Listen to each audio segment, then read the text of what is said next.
Welcome to the Rod Pod. I'm JT the Brick with the Hall of Famer Rod Woodson, and here we are. Rod, congrats on this launch. How excited are you? It's going to be fun. It's going to be fun to talk football. I mean, this is one thing that I love. I've been playing it since I've been 9 years old. You do a great job. What you've been around ball for such a long time. I'm glad you're a part of it. And at the end of the day, hopefully people will learn about the game, learn the ins and outs, the little nuances how players think in the locker room and on game day. What I like about this is it's not going to be about hot takes and clickbait and all of that. We have a Hall of Famer here who travels with the Baltimore Ravens as you're the analyst on radio, and you're doing a lot of work and a lot of film study as you prep for all these games. So as you're studying for the Ravens and their opponent every week, you're also keeping an eye with all your travel on the rest of the league. Oh, you have to. You look at, obviously, the Ravens become easy. First of all, they're a fun team to call because Lamar Jackson is the guy. It's exciting to see him play week in and week out and see how he elevated his game over the years. But then watching the other teams and seeing the little things that they do and what they're going to do against them. Because I talked to John Harbaugh before each game, and sometimes I have little tidbits for them. I don't get the in-depth game footage that they get, so I got to get my NFL Plus and break it down that way. Right? I got to go to the All-22 in that sense. But I still get to see the formations and what teams are doing, when they like to do certain things. Forget the personnel groupings, and then a lot of times I can tell some of the guys that, hey, when they do X, Y, Z, that's coming. And don't be surprised. So just put your foot in the ground and let's go have some fun. Now, I got a pretty good Rolodex. You got the Rolodex. So we're going to drop in some Hall of Famers, some friends of yours, and I think that's going to be a nice addition along with NFL insiders and people you know from the media. So when we do have Tim Brown and Marcus Allen on and other Hall of Famers and gold jackets, what do you want to accomplish with them when we have them on? You just want to learn their game. Like, how do they... I see the game a certain way. Yeah. You see the game a certain way. So we can sit here and watch the same game, see a play. I see one thing, you see something completely different. That's what you love about sports, because we, as fans, because we're all fans of the sport, as fans, Timmy sees a game in a certain manner. Marcus sees a game in a certain manner. He's going to be probably a little bit more articulate because he's the running back, so he's going to see the blocks unfold. He's going to hesitate, then he's going to go, right? Where, Timmy's playing in space. I played in space, so we see the game a little bit differently. So I think talking to those guys, those individuals, and then see how they saw the game and how they still see the game today. You coached in this league and you've had a great coaching career. What is it like when you watch a game and you're seeing someone line up wrong?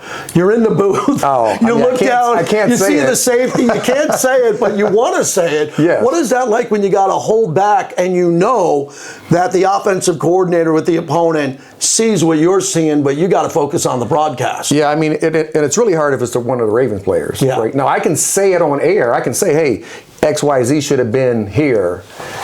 Or XYZ needs to drop deeper. Or he can't be that shallow. If he, we always say in football, especially on the defensive side, if you can count to three, you can play in the National Football League. Just understand where you're at on the field. So it is hard. It is hard. So sometimes I do hit the mute button. And I will say something else in the booth, and then I'll get back to the game. I want to get into the big story since I last saw you here last week as we were putting this together.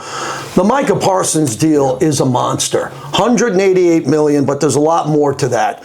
So Jerry Jones really drugged this out up in Oxnard and made him go to practice because he didn't want to pay. Back in the day, when you guys, if anyone sat out, you knew that they would, hey, forget the fines. Come on back.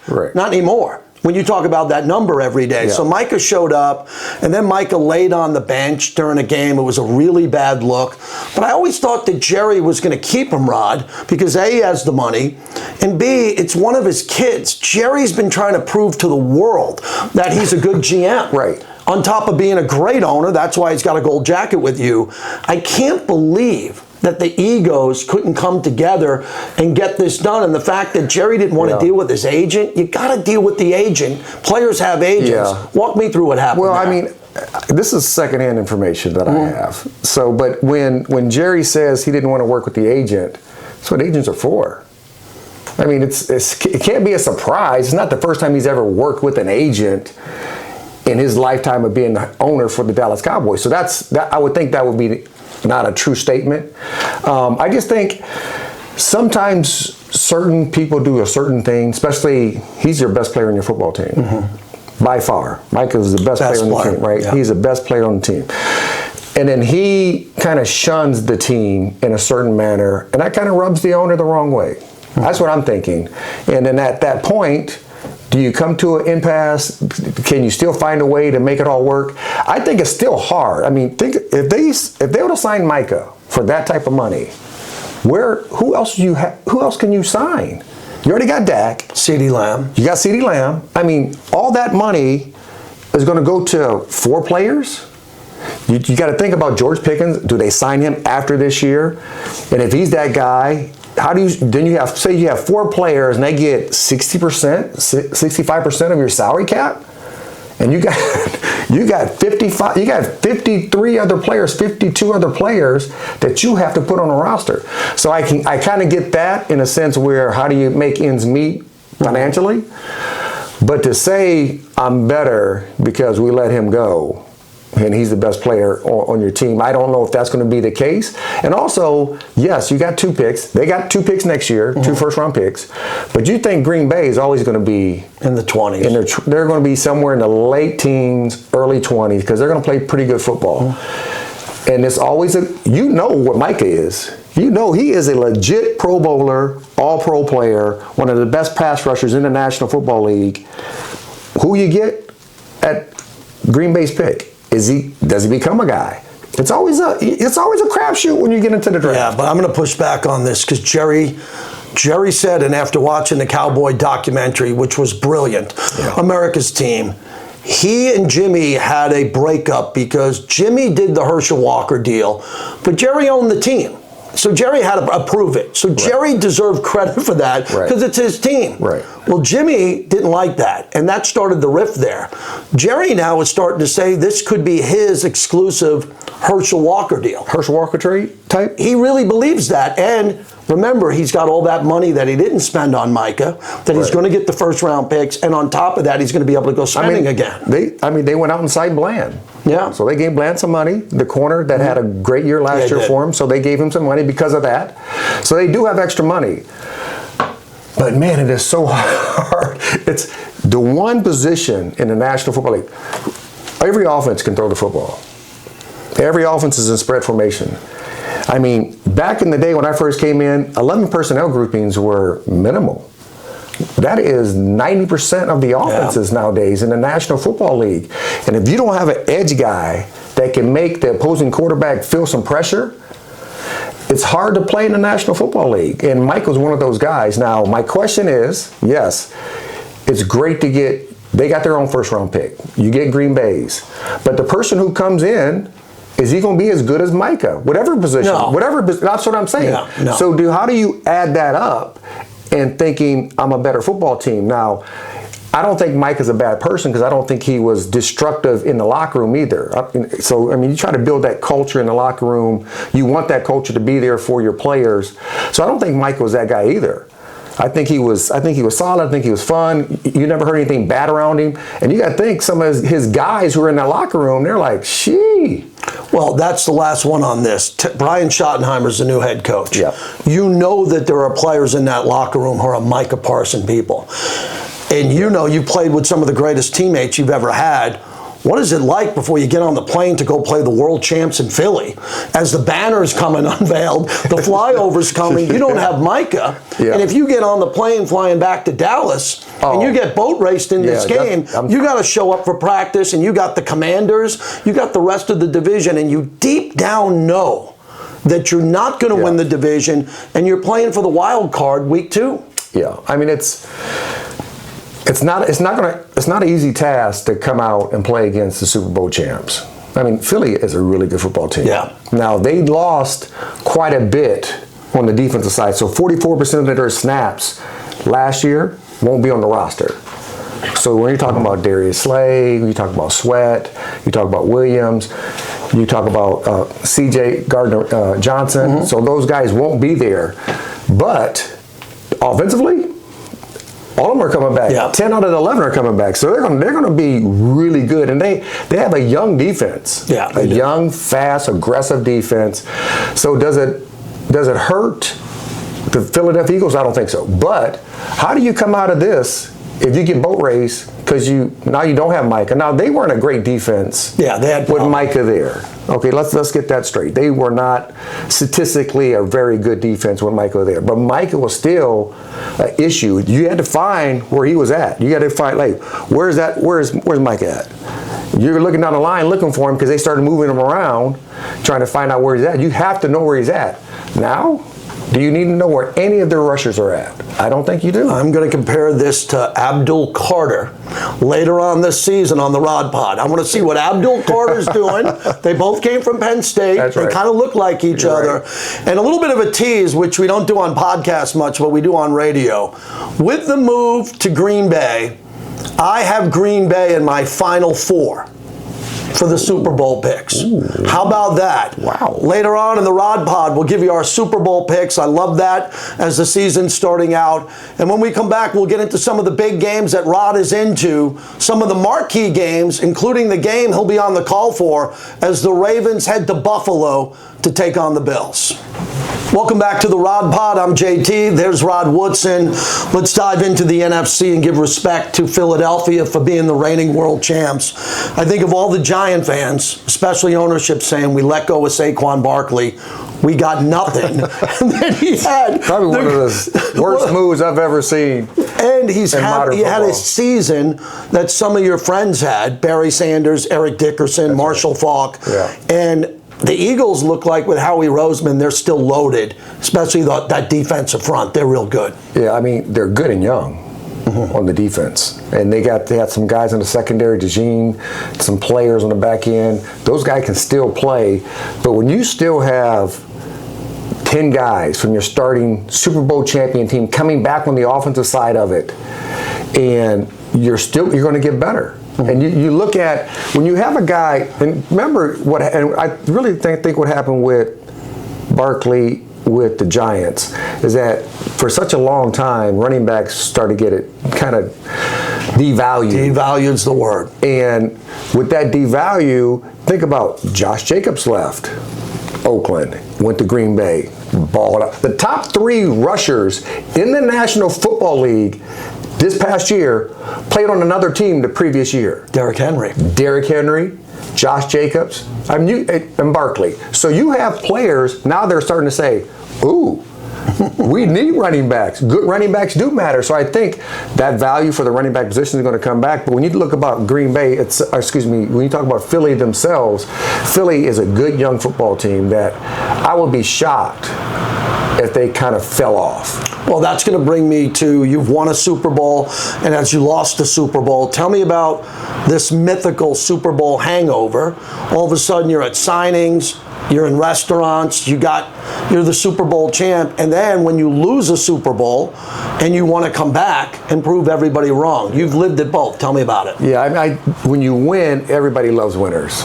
So what does the rest of the league do? They come in and they poach their guys who are free agents, and they get those guys who have been on winning teams because they know what that culture is. Because really, it's not a big difference between a losing franchise and a winning franchise in the National Football League, because everybody has talent.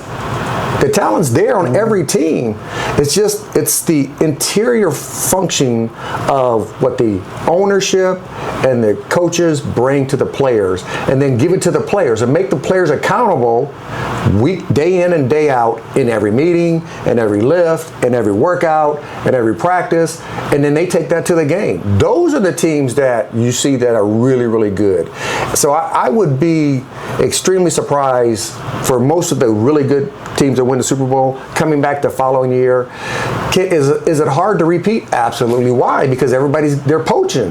The other teams are coming and saying, hey, well, shoot, he's a free agent? Oh, he played great this past year. And then they're going to take him. And then now you got to have a younger guy come in, or maybe you have an older vet, but not normally, right? You're going to have a younger guy come in, and they're going to poach those guys. So having the winning side of it is easy.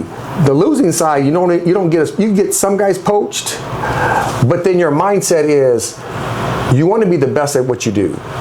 Always. So when you win, you're like on this high the whole summer. Season. Yeah. Right? When you lose, you're in a grind mode. Like, I can't believe we did this. Well, was everybody like you where you were running track and you were running hills and you were working out? I'm talking off season. You come back for OTAs. When you lost the Super Bowl, were you the worst you ever were around people? Were you at the point where your workouts even got more intense? No, I mean, my workouts were my workouts. They didn't change too much. But my mindset of all the things that I did wrong in the game when we lost, and it could have shifted one way or the other, haunted me throughout the whole offseason. And that made me think about the things I need to do to improve those situations. If I ever got them in them again in the game situations, that I would make those plays. Interesting. Let's get to the Commanders. I don't believe Jaden Daniels is going to have a sophomore slump. No. But some people believe the tape is out. Every defensive coordinator is looking at this guy saying, we see him in the pocket, we see him outside the pocket. Terry McLaurin got that deal done. Yep. Let's take him away. Like the Belichick, Cowher, anybody. Let's get McLaurin out of the game. Right. And what is Jaden Daniels going to do? What do you expect to see from him? He is a great kid. I don't know him personally. I talked to him a couple times. But every player, every coach that I talked to on that staff said he is a stand-up human being. And normally those guys are really good athletes and good players and good leaders. But he played a lot better than what people thought he was going to play in his rookie season. But you get Debo. You get Debo coming in who brings an attitude. Right? He brings that attitude, that tough, and that's what Quinn is. Quinn's a no-nonsense guy. You look at a lot of the really good coaches in the league, they're no-nonsense guys now. Campbell up in Detroit, right? You got Quinn, right? So these guys, they understand it, but Debo brings that. You got McLaurin, we talked about him. The only question is, who's the running back? Who's going to be the number one running back? That's the question, because they did a really solid job running the football last year. They did. Now, they don't have that, per se, that bell cow, because Robinson's gone. They don't have that bell cow, so who's going to be, is Eckler going to turn out and be that guy? Can he do it? He can do it, yes. He can do it, because he's been there before. So that would be the only question I have. I think defensively, they're solid. I think offensively, they're solid. I think this young kid, I think Daniels is going to be a guy that's going to keep progressing. Let's move to the NFC North, where we could do a whole Rod Pod just on this topic. I love what's going on here. I picked Detroit to win the Super Bowl last year. I was all in. They had the bye week. They lost to Jaden Daniels. I think they got soft in the bye week. Go see Quarterbacks on Netflix, and you'll know what I'm talking about. I want to start with Caleb. Ben Johnson comes over. He leaves Detroit. Right. So Caleb's sitting there now with a no-nonsense guy. From what I saw with Ben Johnson on clips, he doesn't look happy. He looks like he bit off more than he can chew. He's looking around going, these guys aren't what I thought, and he's there. Now, he got paid big money to be the head coach. Right. Is he the guy to turn Caleb around? I'm a big fan of Caleb. I think he's going to be an elite player in this league, but wow, he was up and down last year. If he's willing to work on his weaknesses. Okay. He has to go look in the mirror and tell himself the truth. Like, he is a great athlete. Well, everybody's a great athlete in the National Football League. That's why you're there. No, it shouldn't be a surprise players are great athletes in the National. This is the best of the best of the best play in the National Football League. But the ones who make a difference, the ones who keep progressing in an upward manner, are the ones who keep working on their weaknesses daily. And it becomes, so if I got 5 weaknesses, I used to have a book that I would always write my bad plays down. And then if I would come back and I did this 2 days, 3 days in a row, I'm like, okay, my eyes are bad. I got bad angles. I got to work on that. So I would keep working on that. And then by the time year 5, shoot, I was getting better and better and better. And most guys love to work on their strengths, but they're really good players. And this is what Chuck Noll told me. He said, this is a simple game. It's not easy to play at a high level on a consistent basis. And I'm like, oh. When he said it, I'm 21. I'm not really thinking. But once he leaves 4 years later, 5 years later, that's when it clicked in. Like, oh, okay, he's talking about all the little things that you need to do as a player to get yourself better. Interesting. But always being honest with yourself. about who you are and where you're at with your own game. Be an overly bad critic of yourself. And those players normally become the really good players. So Caleb, I'm thinking if he is that guy, he is extremely talented. He has to be the guy. He's in a major media market.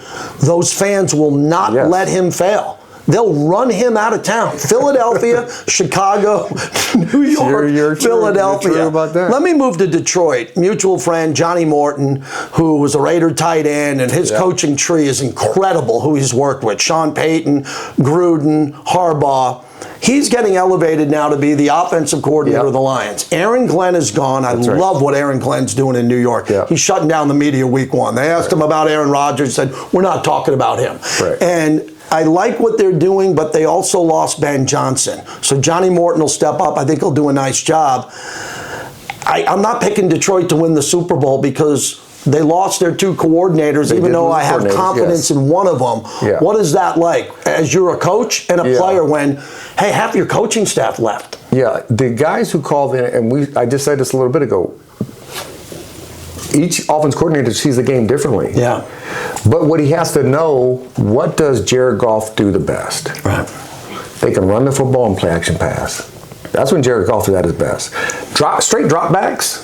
Yeah, he can throw the football because he does have a strong arm, but he is at his best when he is drop it and going down the field. He has a strong, big arm. So don't forget who he is.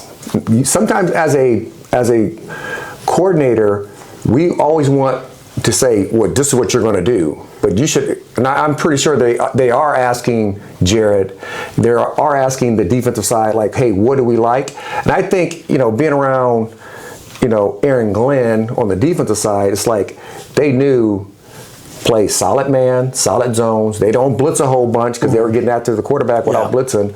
So offensively, talk to Jared Goff, see what Jared Goff does well. Whatever he does well, keep it in the game plan. Aiden Hutchinson's back for the full season. That's right. I'm not going to spend much time on the Vikings because I don't believe J.J. McCarthy, who missed an entire season, can come in the second year, which is his rookie year, and be better than Sam Darnold, who was elite. Now, he wasn't elite in his last game and the playoff game, and that's why they moved on from him.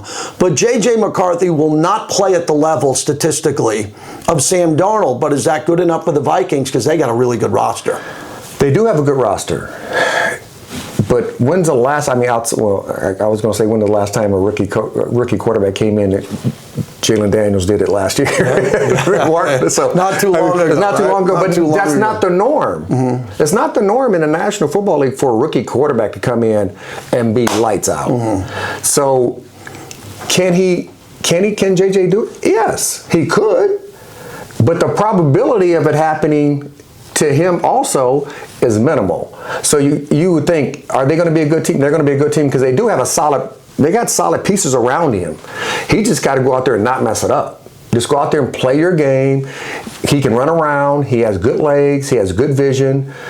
Throw the football. See what the defense is giving you. Deliver it to who your guys are. Don't try to do too much. If he can do that, I think they play well. But you got to think about what Darnold did last year. Darnold had a lights out year. He did. He played really last year. And if he gives half of that to Seattle when we get to that point, they're going to be good. When we come back, we're going to get to the NFC South. I want to do that because we spent a lot of time on the upper half of that. We'll get to the NFC South where you think the South is kind of a rotation. Next team up every year. It's like that every year. Every year. But I think Baker Mayfield is going to be the difference there. And then we'll dive into what we're going to see in the NFC West with the 49ers. Can they go from worst to first when we come back on the Rod Pod? Welcome back to the Rod Pod, everybody. Rod, we're going to jump in now to the NFC South. I'm wearing some Raider gear, and I go back and I kept saying, because I love the new regime, we'll get to Pete Carroll when we get to the AFC. I was begging the Raiders, don't go Jimmy G, then Gardner Minshew, go get Baker Mayfield. He was a $30 million guy. You could have got him for $30 million. Now we're seeing quarterbacks make $60 million a year Right. Okay, and the Raiders passed on him. I think he's just found his mojo. I think he's matured. He's got Mike Evans when Godwin's healthy coming back. I love what the Bucs are doing. I'm really big on Baker Mayfield. What do you see with him? Listen, I like Baker Mayfield. He's a tough, gritty country boy that play. Listen, as a defensive player, I love a quarterback that's tough. Don't get hit and then lay on the ground like you can't play and you got to go out. He gets hit. He's gotten blindsided. Yeah.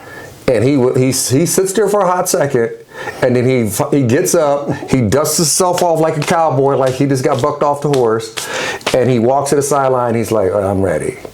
And then he even gets better inside of games. So I think a lot of his players, his teammates respect that, that toughness and that grittiness, because he he might throw one pick, he might throw two, but he's going to keep throwing it. He's going to keep throwing it. He's going to keep challenging the defenses that he plays against. Are you a Penix guy? Because Kirk Cousins had him going towards the playoffs. He fell off a cliff. They didn't want to put Penix in. They did not. Yeah. They put him in. It was a little bit too late. Lefty quarterback, gritty guy too. The Falcons are another team like the Vikings. Yeah. I think they got a really good roster, but Penix is very young and inexperienced. I like the move when they picked Penix because I thought he was one of the best quarterbacks. Now, he was injured in college a little bit, so I was a little concerned about how frail he might have been in the National Football League. He can throw the football. You don't get too many lefties that can spin it. Yeah. He's a tough, gritty guy. He can play. So I think I'm a fan of his, and you just got to keep seeing the progression in a positive manner each year with him.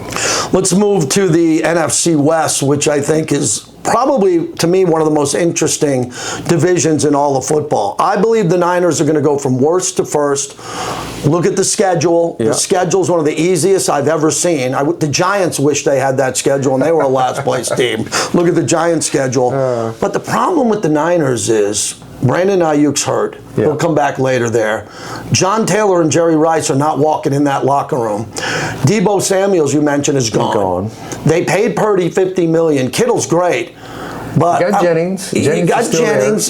But overall, I'm looking at this team. Jennings had his best year last year. Yeah, I just don't see the wow guy that's going to take the Niners in a playoff game down 24-17 in the fourth quarter, where it was Michael Irvin, or it could have been your former teammate Shannon Sharp, and say, he's getting us out of this hole. Right. Who's going to get the Niners out of the hole other than Kittle? And of course, Christian McCaffrey. I mean, Christian McCaffrey is one of the best running backs when he's healthy. In the National Football League. If he stays healthy, that's a weapon in itself, because he is a great runner. He can catch the ball coming out the backfield.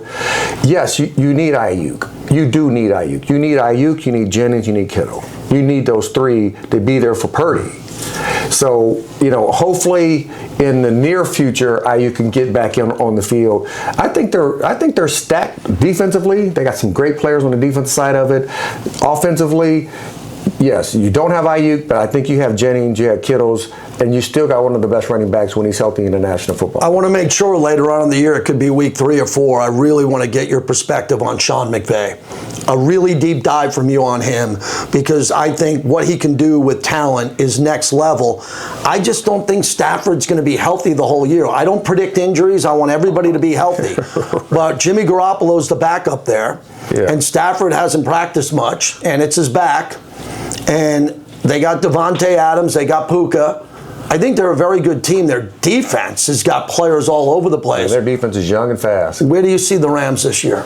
Yeah, you know what? Carnell Lake's son, Quentin, who I knew when he was a baby, he's playing there. They got a good, young, solid defense.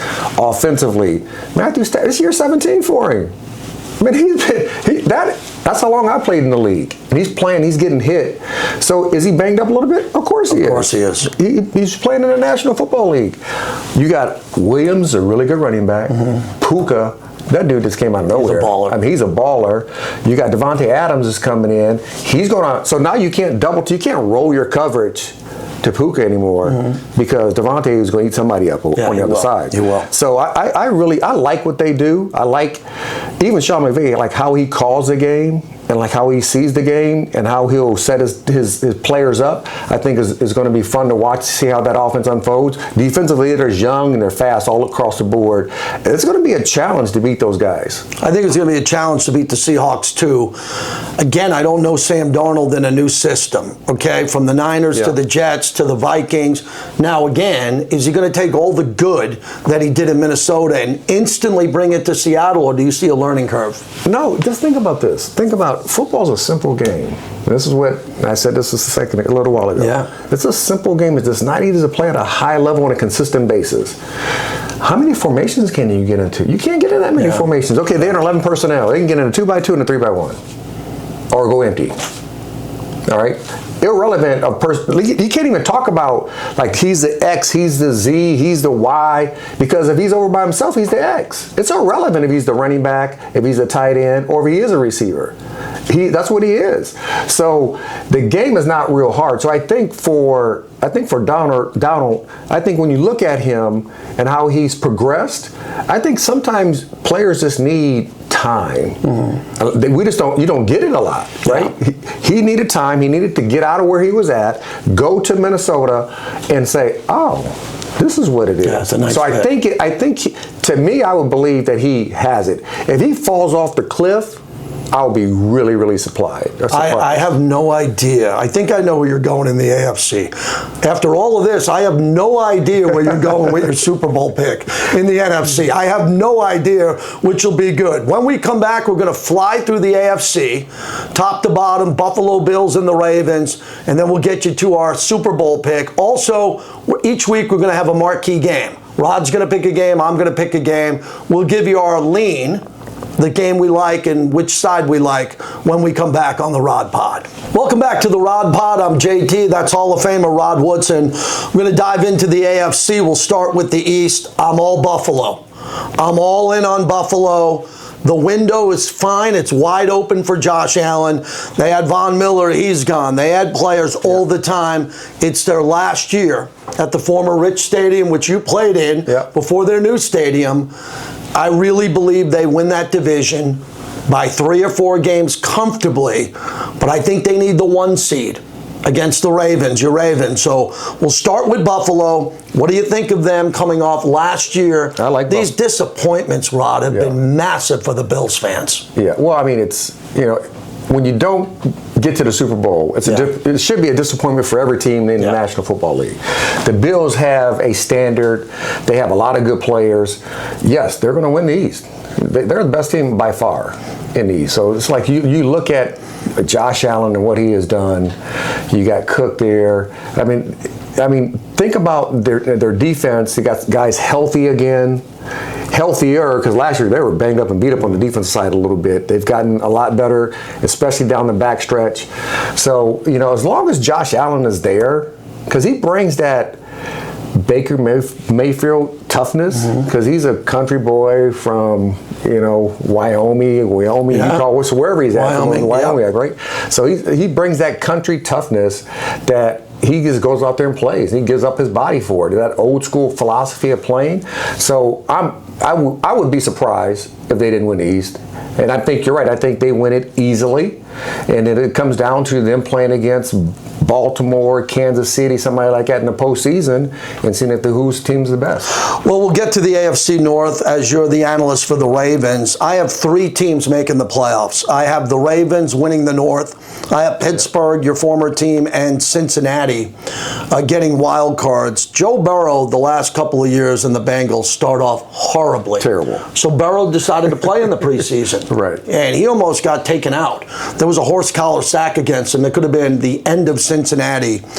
So we'll start quickly with the Ravens. I think most people have them as a Super Bowl favorite. What can you tell us after calling these preseason games? Where's their mental mindset and how healthy are they? I mean, they're a good football team. Okay. I mean, when you look at, like, every team in the league has depth issues because the way the league is set up anymore with the salary cap. When I first came into the league, all the backups were vets. 4, 5, 6 year vets. There is no 4, 5, 6 year vets. If you're a 4, 5, 6 year vet, you're starting. Yeah. Those guys are first year, second year players nowadays in the National Football League. So with the Ravens, they got a solid lineup. Do they got question marks at some of the some positions for their depth? Yes. But the growth of Lamar throwing the football, that deep ball, has been tremendous.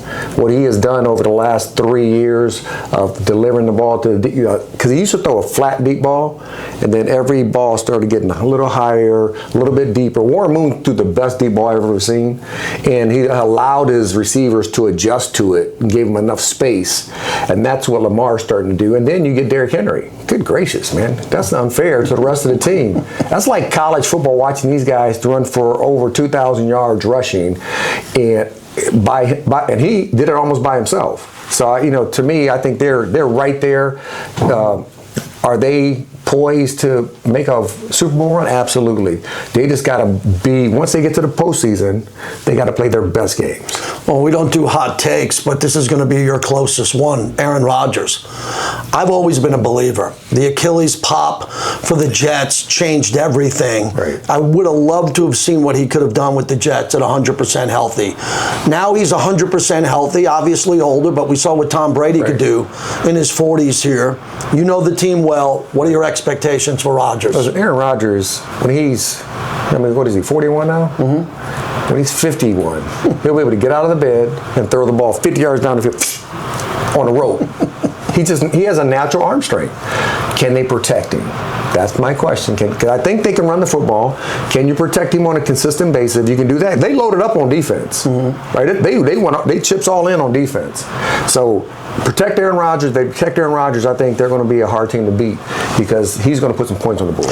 We're going to go to the South, and D'Amico Ryans, I know you have a lot of respect for. When we look at this team, they feel like they're in the perfect division at the best time. If they were playing in the North, and I don't think they'd be a wild card team. I think they'd lose a lot of games. But in the South, as I look at them there with the Titans, the Colts, and the Jaguars, I still think it's their division to win. C.J. Stroud took a little bit of a step back as we talk about that potential slump. He didn't play great. But I think they're the best team there. I think the Colts are good, but they're breaking out Daniel Jones. I'm not a believer in Trevor Lawrence, and if he proves me wrong, we're here for it. Right. Prove me when he wakes up with Travis Hunter. Right. So do you agree with me? It's the Texans and everybody else? Yeah, okay, first of all, what's going on with the South? So you got the NFC South and the AFC South. It's like those two divisions, you're like, I don't know who's going to be. But with the AFC, I think you're absolutely right. I think Houston is the best team in that division. I think Stroud did not have a great year, so I would expect he's going to have a bounce back year and he will play that much better. Defensively, they can get after the quarterbacks. They got some rushers over there, man, to get after you. And the way D'Amico Ryan keeps that team like hungry and they're flying to the ball. So I think they will win the division by far. Can any of those teams, any of those other teams in the South, give them a battle? I don't know. It should be Jacksonville. Jacksonville's got some good players. They got some and they pieces. got a guy who's getting paid at a level that is extreme in Trevor Lawrence. And how long is it going to take for Trevor Lawrence to take the next step, Rod? Come on. But, some quarterbacks, to me, the great quarterbacks, and I'm saying great, I'm not putting them in that category, the great quarterbacks makes your players better. Not the players making him better. Yes. The great quarterbacks always makes the players around him better. Can he get to that point? I don't know. He hasn't to this point. He's flashed, but he's never been consistent. And that's what you need to do in the National Football League. You need to do it every week, week in and week out, and you can never complain about it because you know what you signed up for. AFC West, the Raiders are a lot better. They have Ashton Genty, Brock Bowers, Max Crosby, Geno Smith. That's a cornerstone of signed players who are going to be around for a while, and Pete Carroll. I like what they're doing there, but it comes down to Kansas City. I think the Chargers have a really good roster. I don't know what Harbaugh's doing, wanting to run it more than throw it with Justin Herbert. Let's start with that. If I had Justin Herbert, I think he's elite. I think he's great. He reminds me of a young Elway, but he's lost a lot of games, and he's losing big games on his arm. Do you like what Jim Harbaugh's doing, trying to set up the run for the pass? Jimmy's old school. Yeah. Right? He's run first. He's like Baltimore. Yeah. Run first, play pass. Run first, and then like wear you down.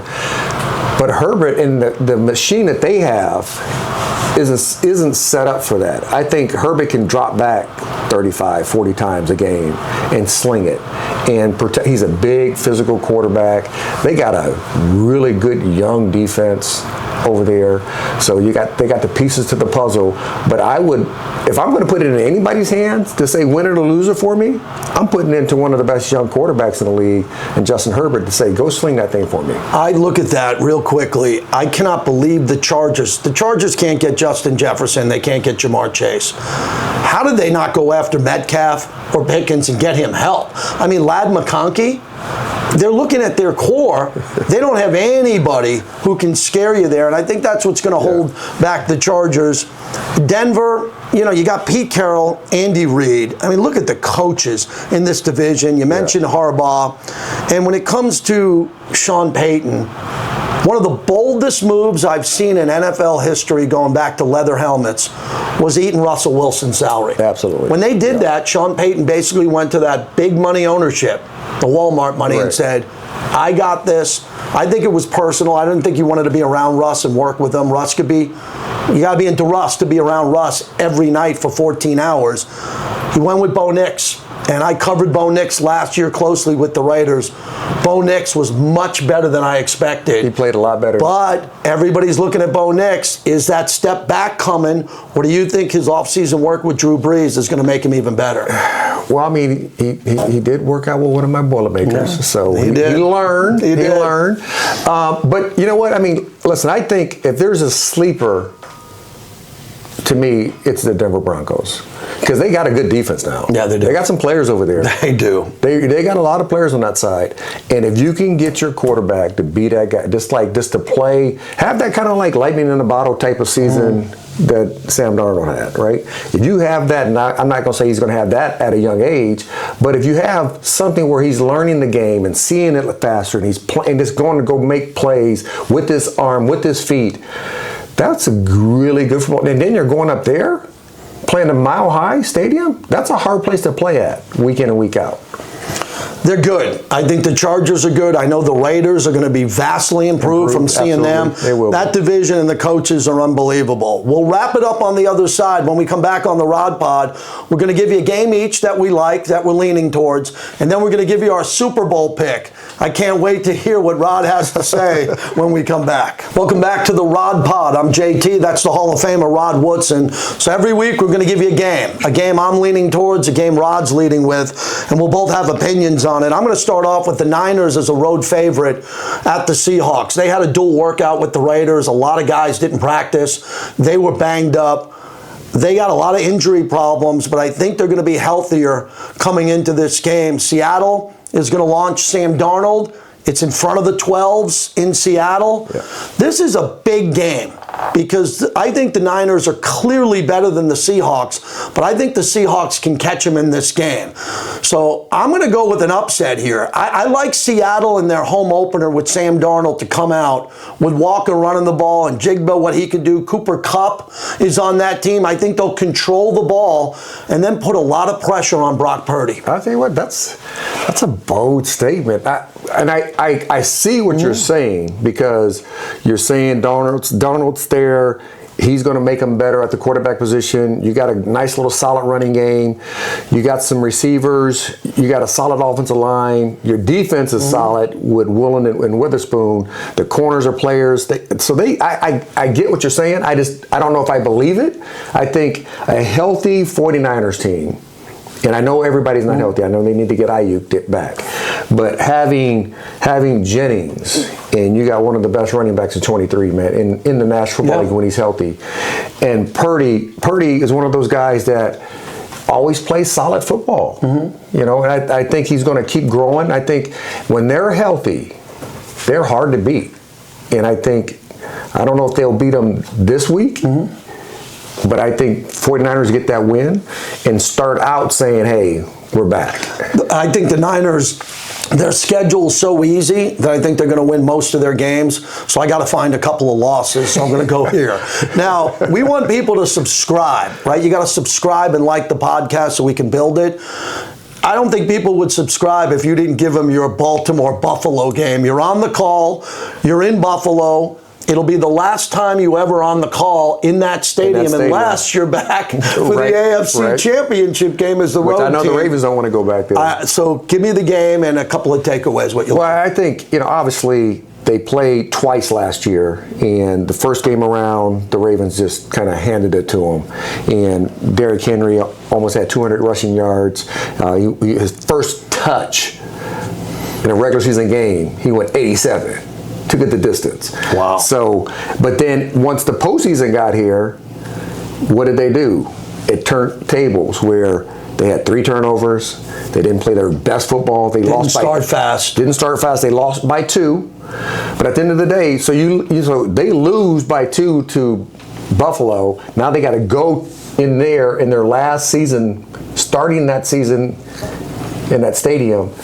You don't think they remember that? Yeah. They have to remember that. So I would think they're going to come out and play fast. Now, at the end of the day, no starters play that much anymore. So the first game is kind of like getting the kinks out. It's not real crisp as a coach would want it, because guys are still getting into their game speed.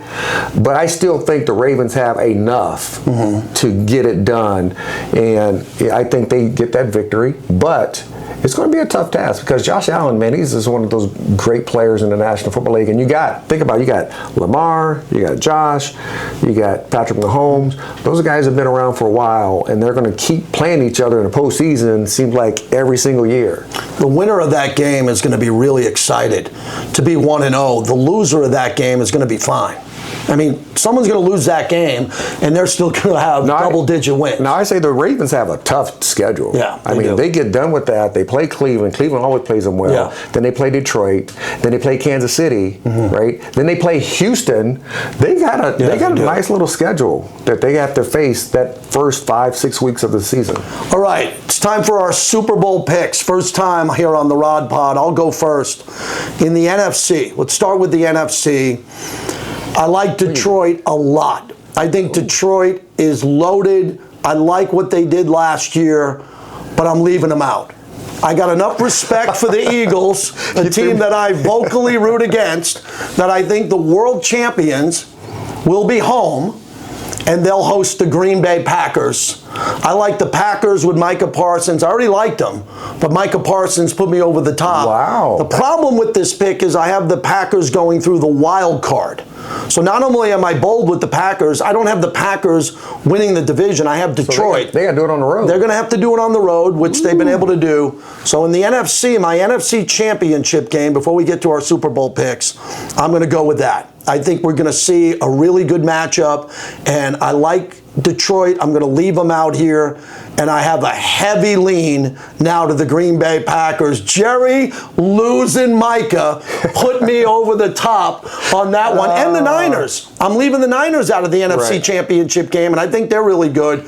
But Eagles will play the Packers. Who do you have in the matchup in the NFC Championship game? NFC Championship game, I got the defending Super Bowl champs, the Philadelphia Eagles, will be back playing the Detroit Lions. Oh, what a spot.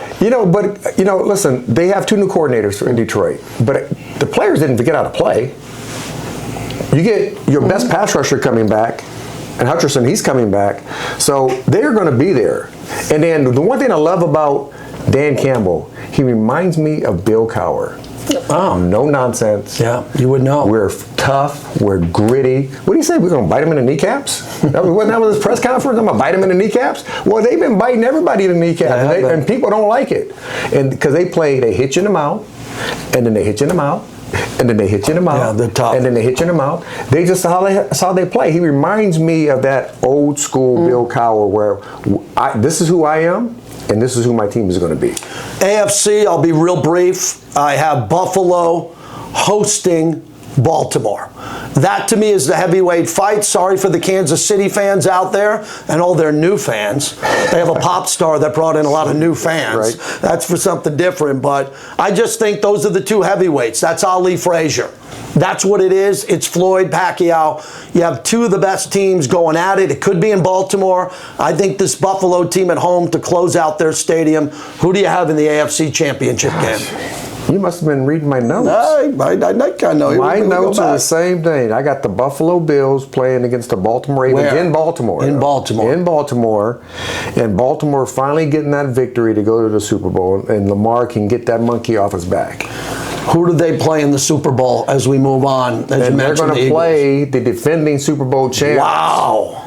The Philadelphia Eagles, and they're going to be right down the road from each other. You're going to make those two teams go to Santa Clara? They got to go to Santa Clara to play.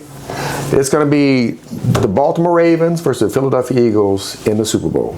All right, before we get your pick, which I think I know it's going to be, I'm going to go the Buffalo Bills over the Green Bay Packers. They get their first Super Bowl? The Buffalo Bills win their first Super Bowl.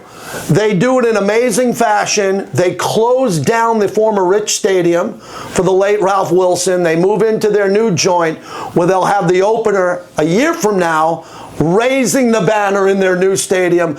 I have the Buffalo Bills winning the Super Bowl. Let's go Buffalo. So Philadelphia Eagles playing the Baltimore Ravens. And you have the only two-time league MVP who has not won a Super Bowl yet, and Lamar Jackson, but that changes this year. He wins his first Super Bowl to get that monkey off his back, and everybody can't say anymore that he only can play during the regular season. He's going to play during the postseason. He's going to have a great Super Bowl. He will be the Super Bowl MVP. Of course. Lamar Jackson and the Baltimore Ravens will be this year, or 2026, Super Bowl champs. The only thing that makes me nervous is if you get that matchup and the Eagles win, and now they're one game away from a dynasty, I know, right? Then that really concerns me. Rod, thanks for doing this. I had a lot of fun today, man. We're going to have a good time this year, so we need everybody to subscribe. We're just launching this thing. We'll look at the numbers at the end of the year, but please share it with your friends. So you get the pod, you subscribe, you like it, and then shoot it out to as many people as possible, because the Hall of Famer, he's got a lot of fans around the NFL. We'll see you next week on the Rod Pod.